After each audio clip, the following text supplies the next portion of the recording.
The following episode will contain spoilers. You have been warned. You're listening to Cinema IRL, the podcast that throws you into the movie and asks the question, what would you do? What do you do when the only thing that protects you is your house and some rope? Amber and Scott discuss after watching Never Let Go. And now, Cinema IRL. I wish I could switch places for just one day. What would you do? Put yourself in my shoes. How do we handle this? What would you do? Put yourself in my position. What would you do? Now it's your turn. Well, today's should be a nice, lively discussion, I suspect. Never Let Go is this episode's film. In this psychological thriller, an evil takes over the world beyond their front door. The only protection for a mother and her twin sons is their house and their family's protective bond. Needing to stay connected at all times, even tethering themselves with ropes, they cling to one another, urging each other to never let go. But when one of the boys questions if the evil is real, the ties that bind them together are severed, triggering a terrifying fight for survival. That was too much intro. It was. So I suspect you and I may have seen two different movies depending on at what point you realized this was not a sci-fi movie. Okay. Because I figured it out before, even before the other twin was Yes. questioning it. When one of the boys got to the road is when I began to feel like it was not as it seemed. So yeah, we actually probably had a very different film because I was watching it from a completely different lens. Okay, so what we're discussing, folks, is whether or not the scenario here. But spoilers, always spoilers. I know there's a dude up front who tells you spoilers, but we're just going to double down on that. Yeah.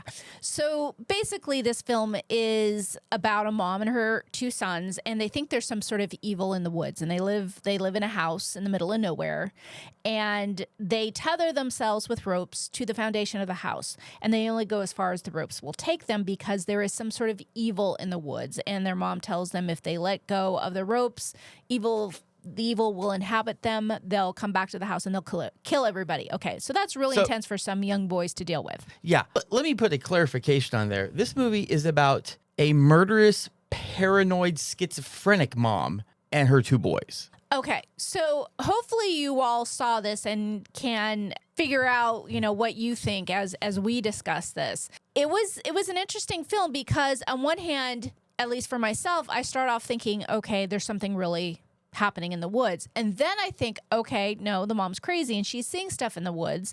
And then we have a bit of reality when a guy stumbles across the boys and they've never seen another human as near as we can tell and has food. And we think not since like they were very, very young. The grandparents and stuff like that. Yeah. So then at that point I think, okay, well, the mother's crazy. There's nothing wrong with the woods. And then they kill the guy, or Sam, one of the sons, kills the boy. And then the guy's daughter comes looking for him. And then we think, okay, well, this really is just all made up. There's nothing wrong with the woods. But then the boy sees like an 8-legged something crawling up the tree. And I began to think, okay, so hopefully y'all saw this, so you know what I'm talking about here. I began to think it's not an either-or situation. It's not either the mom's crazy and everything's fine, or the woods are haunted and evil. I began to think maybe it's both. Maybe the mom definitely had some major issues, but maybe there's also something going on in the woods as well. That's kind of where I landed. Yeah, I landed on 100% crazy, 0% evil. Well, I'm 0% evil because I believe what we got there at the end. There's a whole saying that the apple doesn't fall far from the tree. But did you see the Polaroid at the end though, where Sam has basically his mom's hand on his shoulder? I saw something. I wasn't sure what that was. It was a hand. It was a hand touching Sam's shoulder. So he took a Polaroid of himself, and you see a hand touching his shoulder. That was a Polaroid. That wasn't Crazy Mom. That was a Polaroid picture. I don't know. So there was definitely something. I don't know for sure what I saw. Okay, so let's do what we do here. But I know. Okay, go ahead. Okay, so let's do what we do here and dig in. So I think a lot of this film has to do with faith and trust And when someone tells you something, someone of some noteworthy influence or a certain degree of trust in your life, how much you trust them in a blind faith kind of a way. So listen, if I'm the boys, I'm trusting her. I mean, I am. It's all. And these boys were what, maybe around 10? Yeah, probably. This was all they knew. Like, this was literally all they knew. Right. Was this life and the evil and everything associated with all of this. So, like, they didn't know enough to question. Yeah, it's an interesting thought because one of the boys kept saying, do we really know there's nobody else out there? Do we really know that there's no one else in a house by themselves thinking that they're the last family? And of course, spoiler folks, they're just living in the woods. The rest of the world still exists. There was no mass extinction of people. Now, maybe evil took over and we could look at our world today and say maybe that's the case. But this notion that it was the end of the world certainly wasn't true. Yeah. I mean, you remember that story early on about the evil girl who came and got her foot stuck? Yeah, I and think she's she like, was I'm not real. going to let. Yeah, that wasn't an evil girl. That was a girl who came and got her foot stuck, and she never helped her, and she literally died. Yeah. And it's a little bit of a different situation when you have kids involved opposed to adults trusting adults. But it goes to remind us of the power and influence we have over children, that children do listen to authority figures. And that's why we live in a world where we have to have safe words for kids so they don't just fall victim to, hey, your mom sent me to pick you up, get in the car, and then, off the kid goes with a stranger. Well, yeah. I mean, that's just parenting. You just have to tell them, listen, you can trust me, but that doesn't mean you can trust every adult. Yeah. And I mean, even as a kid growing up, I can say that, my mom instilled with me, what I do and don't do, but safe words weren't a thing back then. But today, Yeah, I didn't have it's them either. become such an epic problem that, we do have safeguards in place like that. I mean, in a world of AI, you absolutely need something. That's true.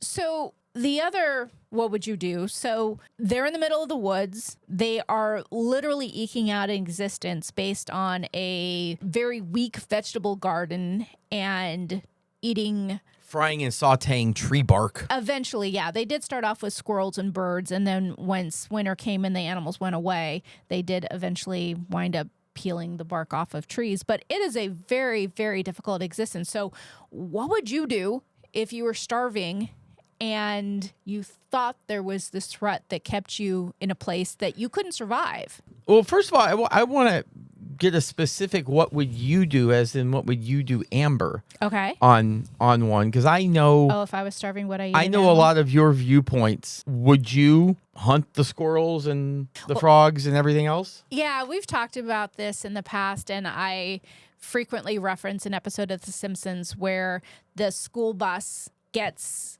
in an accident. For some, I can't remember. I think they go crash over a bridge into the water and come up on an island. And then at that point, it's very Lord of the Flies. But all the other kids are surviving on the island, and Lisa, the vegetarian, has nothing to eat, so she's constantly licking a salt rock. So I would be Lisa. I can't imagine living with myself. Okay, so here's my view take on this, and I get yours. We should not have dominion over the animals to be able to do with them what we wish, and because we have a bajillion easy ways of getting animals and doing what we want with them and everything. But from my perspective, this is completely different. 100%. You don't have all the modern amenities. I mean, they have a crossbow for hunting. Which is the most cruel way you can ever possibly hunt. Yeah, it's not great, but you can get the arrow back, so. Or you just sticks in an animal who is then wounded and runs off into the Oh, woods to die a miserable, excruciatingly painful death. Well, my point I'm is very anti-crossbow. well, yeah, I mean, crossbows are crap, but I mean, again, this is not a technological world they're living in. They have no electricity. Oh, They have people nothing. use crossbows today for hunting. Oh, yeah, well, they're assholes. That's true. So, Sorry, guys. but at this point, when you get down to this is no longer in humans have dominion over the animal situation.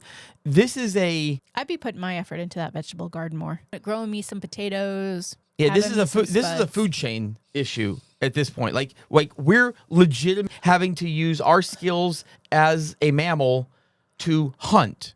So here's the deal with this. So if they basically feel obliged to say connected to the house because there's evil out there that will then come back to the house with them, so they kill everybody.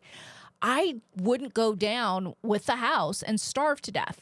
If my choices were starving to death or going out and potentially having something bad happen where I come back and kill everybody, that's obviously a very difficult decision, but I can't imagine just staying in place and starving.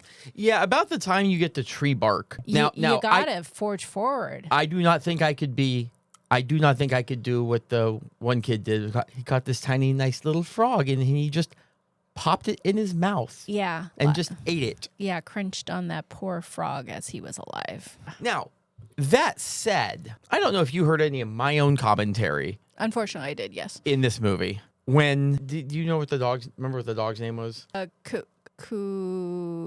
Something. If Kulu, Kula. Something like that, whatever. So they hit a Pichu. point where they're like, guys, we're going to starve. We have to kill the dog. The mom said that, yeah. The dog that had been with them since the boys were young. Yeah, no. I can understand feeling as a mom that you want to feed your kids, but if your kids have an attachment to that animal and you're basically saying, we're going to eat your best friend, because that was one of the boys' objections, is you don't kill a member of the family. Yes. And kudos to that kid, because that's exactly the case. It's a member of your family who has gone through this with you, sleeps in the bed with you, protects you when you go out into the woods, and that reward should not be to have a arrow through the heart. Yeah, you know what? I don't care if they have 2 legs or 4 legs. Like kill one of the kids and eat them. How about that? I don't know. Maybe you kill the mom. Actually, that was a missed opportunity, because when the mom killed herself, they really, I guess we're too young to know any better, and maybe that would be traumatic to eat your Mom burgers. Eat your mom. But I guess I've watched one too many seasons of Yellow Jackets, so, I go to cannibalism. Well, honestly, I thought the same thing too. Like it's a waste of flesh at that point. Yeah, no, there's no way I could not kill the dog. And or the guy that comes out of nowhere saying, "Are you okay? Are you okay?" and that has the food. Like, why didn't they eat the guy? They had no attachment to him. yeah. And the notion was already put in their head that you do eat living creatures between the squirrel and Kula, was it? The dog. I mean, you're gonna eat the dog. You're eating tree bark. Yeah. You know what? I think staying away from human flesh is not exactly top of mind at that point. Yeah, I actually kind of thought that was a missed opportunity. If you literally think you're some of the last people on Earth, and along stumbles a guy that gets one of you shoots with a bow and arrow and is dying, I think you should, I don't know, cut off a leg and chow down. Yeah. Well, in fairness, Although they did just steal a backpack of food. Yeah. So they probably were feeling a little like, oh, okay, well, we have a backpack of food. We're good. That's true. Hormel chili would be preferable over hiker arm. Probably. I've never had a hiker arm, but I have had Hormel chili. I guess maybe I don't know. That's a hard decision to make. Yeah. So I was already disliking Halle Berry's character. Like, I disliked her early, but I also want to make it note here that, and this is where Scott loves his soapbox, Okay. because you know I love jumping on the soapbox when it comes to anything mental health related, and this was a mental health movie. This is what happens when you have paranoid schizophrenia that is left untreated, unchecked. Okay, so here's my question to you. The boy, Sam, when he went out to chase the girl whose dad that they murdered, and then he saw something climbing the tree with, what was it, 8 legs or 6 legs or something, what was that about? If she was just delusional, why did he see that? Well, for one, the apple doesn't fall from the tree, fall far from the tree. Secondly, paranoid delusions brought on by trauma, by extreme trauma. And so at that point, I've got him as just being completely delusional. And eventually the other boy too. Like they were going through some hellacious trauma, and they've already got the kind of genes. I still go back to the Polaroid that documents that there was a hand on Sam's shoulder. There was some. I think both existed. I do not think this was an either or situation. Well, I think there was something freaky about those woods. And I also think that the mom had some major psychological issues, and the world was still the world, and she drug everybody out there to the middle of nowhere. Regardless of what you think about this, the mom killed her husband, and killed her mom, and killed her dad. Yeah, no, she's definitely not a character you're rooting for. But that's the thing too. This is paranoid schizophrenia. Like, it's everything that she was doing and saying, she was 100% believing. In a way, I kind of feel like this movie is for paranoid schizophrenia what The Father was for dementia. It's like a view into what that is like for that person to see these things, because she 1,000,000% believed all that stuff was there. Yeah, going so far as to kill herself towards the end of the movie, thinking that she didn't want to be touched by evil, because if she was, then she'd kill her sons, and she wanted to protect them. So she actually took her own life and slit her throat. So yeah, that's never let go, folks. Well, yeah, I mean, but again, like, I mean, in the real world, we're not usually out in the woods. So guys, if you think you've got something, hopefully you don't, but go see a psychologist or a psychiatrist and have it checked out, because there are medications that she could have taken so that she didn't, murder her entire family and commit suicide. And really, the murder of the hiker's on her too. Everything that boy did's on her, 100%. Even if he wasn't full on the condition that she was, she had ultimate influence over him. So that's what happens when you get somebody else to believe that your delusions are real. So psych evaluations for all, everybody. It's never a bad thing. Thank you for listening. And to catch all the new episodes, please subscribe. We release 2 to 3 episodes weekly, so we'll have new content regularly. Until next time.